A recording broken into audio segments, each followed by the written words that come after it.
Hiya, it's Ukulele Saz, and this is another tutorial. This time this is the 12-bar blues. Now the 12-bar blues is something that you see lots of, it's very popular, but for me the 12-bar blues is something that I love to teach to students that are at a beginner level. I teach it a lot in my beginner classes, in my beginner blocks. I teach it to kids, I teach it to adults because it's a really fun way to get everybody involved. There's so many songs that use the blues and it's nice and easy as well. So this is in the key of C. So the chords that we need are C, we need F, and we need G7. Normally it would be C, F and G. That's the first, the fourth and the fifth notes of the C major scale, which actually create the major chords, the three major chords. There's three major chords and three minor chords in a key. So we use the 1, the 4 and the 5, and then we also change that 5, so G, and we make it G7. And it's the 7th chords that make things sound a little bit jazzier and bluesy. We could use all 7ths.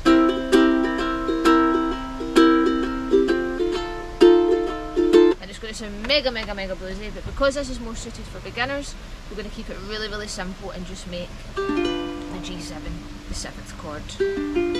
And because it's nice and easy to change from C as well. So the 12-bar blues, the structure of it is 12 bars of music, so 12 counts of 4. We play the root note 4 times, that's your first line. So there's 3 lines to this. We've got 4 bars of C, so that's your first line. So let's just go C. 1, 2, 3, then 3, 2, 3, 4, 4, 2, 3, 4. We then do 2 bars of F. This is us on the second line now. F. Then F again, and then C.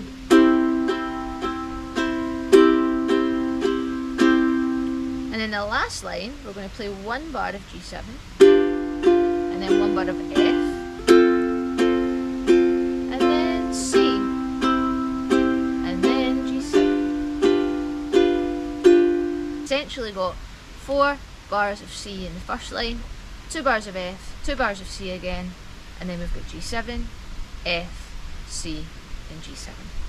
Now the 12-bar blues is used by so many different songs. You can play things like Hound Dog, you can play I Feel Good by James Brown, you can play Johnny Be Good, you can play Tutti Frutti. There's actually so many songs that you can play with the 12-bar blues, which is what makes this so fun. Now I've just shown you the bass structure just with down strums, but I'm now going to show you a few little things that you can do to jazz it up a little bit. If you're playing with a beginner group, you will of course start nice and simple, start with just the down strums on their own, and then gradually start implementing these things just to make it sound a little bit more full and a little bit more fun. The main thing is to get that structure right first, and what I would also try and do is see if you can memorise it, see if you can really get that in your head, because all you do is play it again and again and again, and you can sing and play all of these different songs. And the more comfortable you are with the structure, the more freedom you have to be more creative and put more energy into playing slightly trickier strumming patterns, maybe a little blues riff. But the more comfortable you are with the structure, the easier it is going to be to actually play extra things on it as well. So what we're going to do is I'm going to show you a couple of different ways just to jazz it up a little bit, make it sound a little bit more exciting than just using down strums. And I'm also going to show you the little turnaround riff as well. And then we're going to do a little play along with a couple of different songs on there as well. So now that we've played it with down strums, we're going to jazz it up a little bit with the rhythm. So we're going to think about how we strum it. Now everyone always talks about that bluesy kind of swing feel.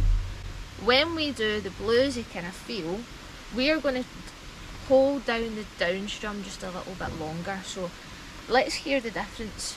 So normally we would play the blues like this. This is how we would normally strum. Or if I do down up strumming, down up, down up, down up, down up, down up, down up, down up, down up, down up. Doesn't sound very bluesy. But what about this? 1 and 2 and 3 and 4 and 1 and 2 and 3 and 4 and 1 and 2, 3, 4, 1, 2, 3, 4. It's the same with down, down, up, down, up. If we take that normal island strum, down, down, up, down, up, down, down, up, down, up.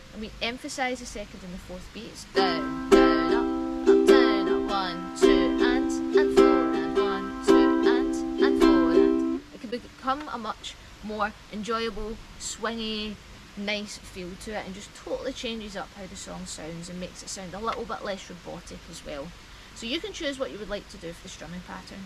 We're going to stick with down, up, down, up, down, up, down, up. So we're really going to emphasise that second and fourth beat.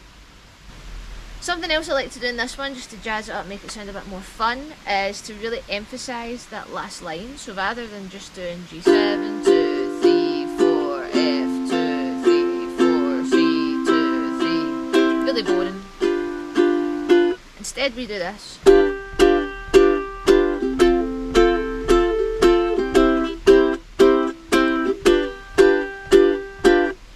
So the difference there was it sounded a little bit more punchy, a little bit more short, snappy, staccato they call it. So what that means is when you play it and it's short and snappy, so rather than ringing the notes out, which you can also do, instead what we do is we squeeze. So as we strum, we squeeze down our fingers here, so strum, so that's the first step, and then release the pressure as soon as we stop strumming. And that straight away creates that staccato sound. The other thing we can do, because you can still hear a little bit of ringing there, is stop the sound with this hand. Now, I can do that with my thumb, or you can use your hand. Some people like to actually use their thumb up here, so if you're doing that C chord, can do it that way as well, because the thing is when you play C, even if you release the pressure off the C, you're still getting the ringing coming from the strings there, so you want to be quite careful with how you do that. B's, we'll do it slowly together, so we're going to go 1, 2, 3 and G7, then F, then C, G7, 2, 3, 4, just like that. Practice that a few times. This one does take a little bit longer to get used to because you're having to do different things with different hands. You're trying to stop the hand here, you're trying to stop the hand here, and it can be a little bit tricky, so take your time with that, enjoy it, and eventually it'll sound really, really cool. So straight away, just by adding in the down, up, down, up, down, up, down, up strumming, and adding that to the down, down, down, down, down, down, down, down, straight away that's going to totally change up how the song sounds. The final thing that I'm going to show you, just to again make it a little bit more exciting, is to play a little blues riff.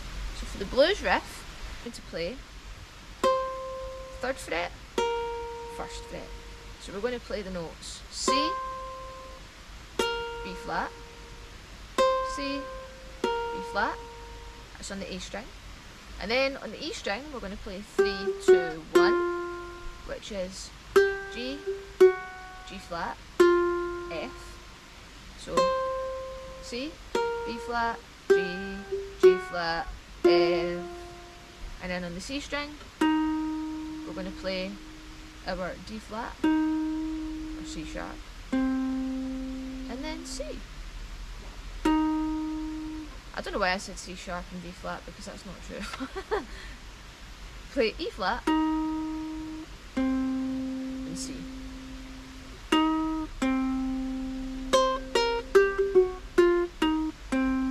Now again, nice and slowly. 3, 1, 3, 2, 1, 3, 0.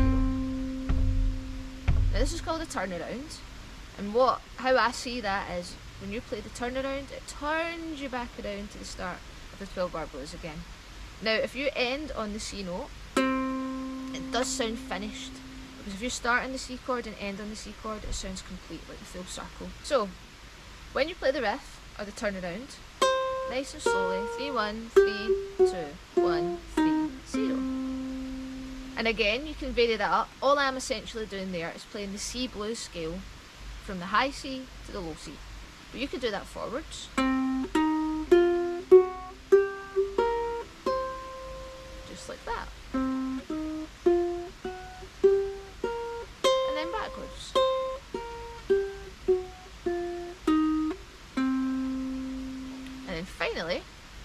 can also do is you can add in, double it up. So we're playing 3, 3, 1, 1, 3, 3, 2, 2, 1, 1, 3, 0, and then 0, 0, 3, 3, 1, 1, 2, 2, 3, 3, 1, 3.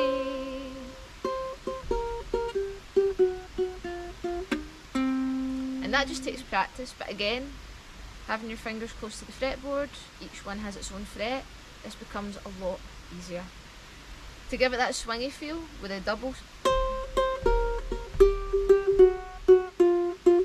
Now to do that, what we do is we hold the first note for slightly longer. So 3, 3, 1, 1, 3, 3, 2, 2, 1, 1, 3, 0. So just hold it for that little bit longer. Practice that lots and lots, and then eventually, you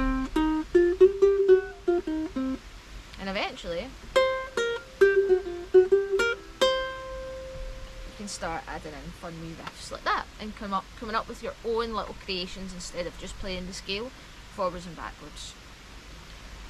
So that's a few different things just to make your 12-bar blues a lot more exciting. We've got our down-up strumming, down, up, down, up, down, up, down, up, down, up, down, up, down, up. That's one thing. The next things are squeeze, squeeze, squeeze, squeeze, squeeze, squeeze, squeeze, squeeze, and then you can also add in your. So just a couple of little things just to make the blues sound a wee bit more fun. If you're playing a lot of those songs, they can get quite repetitive. Just playing those chords on their own can be a little bit repetitive, a little bit mundane after a while. So being able to add these things in gradually at your own pace, you'll make it a lot more exciting and a much more enjoyable process. So now it's time for the play along, and we're going to start by playing through the 12-bar blues with the down up swingy pattern. We're going to do our little squeezies at the end, and then we're also going to do 3, 1, 3, 2, 1, 3, 0. And then we're going to sing Hound Dog, we're going to sing Johnny Be Good, and we're going to sing a little bit of I Feel Good, and then we'll finish it up there. And we'll always use that same turnaround just so that you can practice along with the video as well. But as I said, do not be afraid to try some of the other ones. You can check out the other options on the song sheet as well, and just have a little bit of fun with that. Are we ready? So 1, 2, 1, 2, 3, yeah. 2, 3, 4.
Enjoyed this video. Lots of little things for you to try. So as I said, first of all, get that structure in place, get that 12-bar blues memorised, know when your chord changes are, and then start having some fun with it.